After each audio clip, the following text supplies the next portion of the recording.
go to here on the outside. In fact, no. It is. So I think that's going to be Malcolm. Malcolm's all on his own. He is on the girder. All right, he's on the girder. The rudge is gone, Michael. So it is there. And there he is, last one away. Well done. Congratulations, Bill. Malcolm, my apologies. So Malcolm will be the last classic left going. I don't think I've ever seen that before. Well done. Of course, the Wilson family and Team Rudge have been reliable over the years, but they've unfortunately faded away this year in the hands of young Michael, so bad luck that he wasn't able to keep the bike going or have more than one. So here we are with Malcolm Hardy. Congrats, the last girder fork going. Man, if we go back to the first BurtMunro, this class was absolutely magnificent, probably a dozen or more, and now here we are with one left for the last race. I'm talking about the girder forks, the early classics, pre-63 bikes. Some of them will say, yeah, they're bikes from the 60s and late 50s, but when you got bikes here from the 40s and 30s, that bike that Malcolm's riding out there, folks, is a side valve V-Twin 1000 Royal Enfield 1931. That is incredible.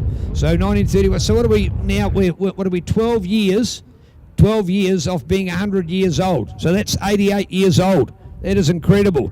And the man's keeping it going. If you have a look at the bike as well, I reckon it's pretty much original. It's certainly not had any TLC. I don't think it's had a repaint. I think it's pretty much original. If you let plenty of oil go all over them, of course, you'll keep the rust away. It obviously was found in a good dry place in a rusty shed. It wouldn't last as long, but there you go. What a bike, what a story. And here we go from Bruce Aiken, outstanding classic rider today. 197 out there as well.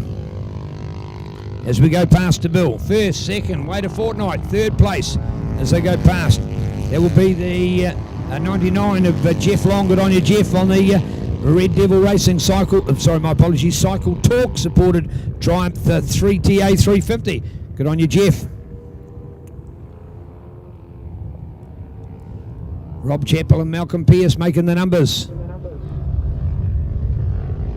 Well, I presume this was the only class that had a 4-lapper, and everybody's had one, if not 2 laps taken off them, so I presume we're only going for a 3-lapper. It's our last race of the day, and it's 16 minutes past 5. Well done, Southland Motorcycle Club. Andy and your crew are just outstanding. So well done, Rebecca and Paul behind the scene, the steward, and along with Andy and Monique, you're doing the clerk of the course assistant role. 4 very good officials that know how to run a quality day with so many other good people behind the scenes. It's just magnificent. Everybody's starting to bunch up, of course, because here we are at the end of the day. A few people wanting to make a getaway, head over to Speedway. We'll go over to HQ and just say our goodbyes, and we'll be over there ourselves. Looking forward to it. We've probably actually not missed a lot. And keen to see the second half of the day over there. So there goes Bruce, white flag, yes indeed. Now for Bill in second place on the little velo. So we've got a 650. No wonder that's leading, because the second bike is only a 250. So a good run there from the 197 of Bill Swallow.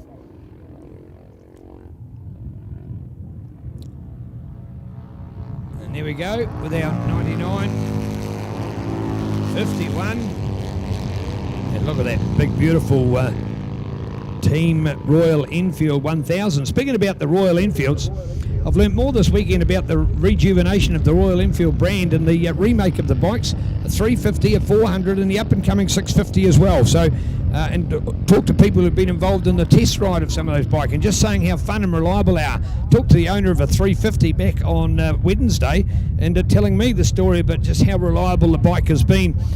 In a straight line on the open road, he gets smoked up, but as soon as you come to the tight stuff or anything dirt or gravel, he smokes up the field as well. So gotta love it. And man, oh man, the sound of it's just that classic thumping. It's got all the endurance. It's not out for speed. It's not out for winning races. It's out for reliability. So do check them out. The Royal Enfield, of course, having a rejuvenation in New Zealand, and the old models being made brand new now. All right, here we go all the way. Oh, nothing in it. I'll tell you what, he had to work, didn't he? Bruce Aiken, boy, did he have to work. Bill Swallow, that last lap, what did he put in there?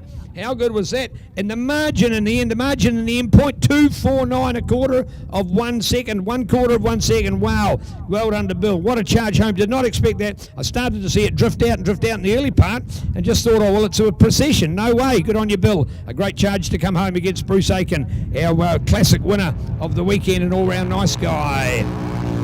Here we go with the 99 of Jeff Long coming home. He's followed then by the 51 of Rob Chappell, and there's the last girder fork, or the first girder fork, but it's the last one left running. The only one left running is we have one girder fork True Classic coming home, the 1931 Royal Enfield twin 1000cc bike, side valve. Man, technology for 1931, that was incredible for its era. So great story. Ladies and gentlemen, that brings Super Saturday to a close. The E. Hayes and Son Teretonga Street Races, brought to you in conjunction with Ctas Live, who've been watching it out there, thanks to the sponsorship from the Inter-Islander, a part of our package here at BurtMunroChallenge.co.nz. This magnificent 5-day event running Wednesday through to Sunday. This is now Super Saturday. We've got Sunday still to come. The Bill Richardson Drive hosted Honda street race. Tonight, of course, is our speedway. It got underway from 3 this afternoon, but it'll go till about 8 tonight, so we'll still get over there to get the last 2+ hours of excitement, and we love it as well. Hope you do as well. I'm heading over there as a spectator. There's already some great commentators on the scene, so we'll leave them to it. But it's literally across the sandpit from here, as they call it, so it's nothing. This is a total recreation area.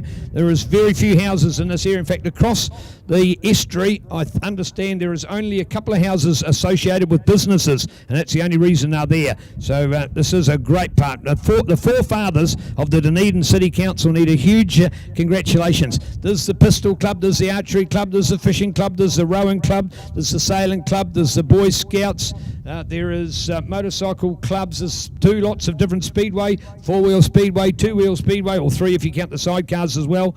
You get the idea. It's a fantastic recreational area out here, and there's literally hundreds of hectares with trees and bush in between. It's beautiful. They're all separated. It's a great place to come because everybody I should say rugby and rugby league fields as well. Let's mention those. Oh, it is paradise.